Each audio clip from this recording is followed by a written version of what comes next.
L'aviculture représente un secteur qui prend de l'ampleur dans un pays comme le Mali. Au jour d'aujourd'hui, plus de 6 millions de pondeuses sont élevées régulièrement en République du Mali, principalement dans les grandes villes du pays. À côté de cet élevage de poules pondeuses pour des œufs de consommation humaine, il y a aussi le volet élevage du poulet de chair. Plus de 4 millions de sujets sont également mis en élevage chaque année en République du Mali. Ces effectifs, bien que moindres par rapport à ceux de la Côte d'Ivoire, qui est un pays d'aviculture, et du Ghana par excellence, qui est également un pays d'aviculture, créent quand même suffisamment d'emplois ruraux et d'emplois également pour les professionnels du secteur.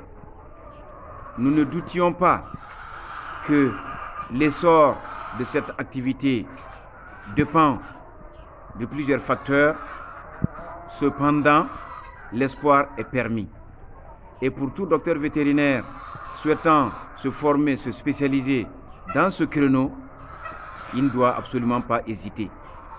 Parce que nous sommes très loin de satisfaire les besoins en consommation d'œufs et de poulet de chair pour la population malienne qui est aujourd'hui estimée à plus de 20 millions d'habitants.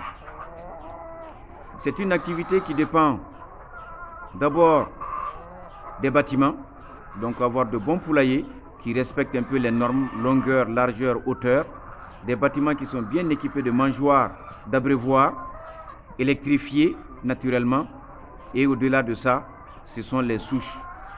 Dieu merci, au jour d'aujourd'hui, les Leghorn vraiment sont bien adaptés, bien adaptables en République du Mali, et aussi les Isa Brown qui commencent à rentrer dans le mode d'élevage des Maliens pour des œufs roux.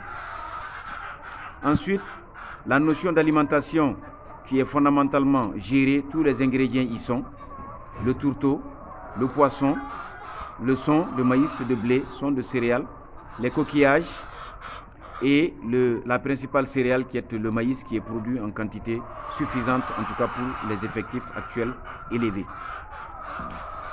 Vient ensuite le suivi vétérinaire, le suivi sanitaire, le conseil sanitaire qui également au jour d'aujourd'hui est assuré de façon correcte par un certain nombre de confrères qui se sont bien spécialisés dans le domaine et qui sont capables naturellement de conduire des gros effectifs de 10, 15, 20 000 pondeuses du démarrage jusqu'à la réforme.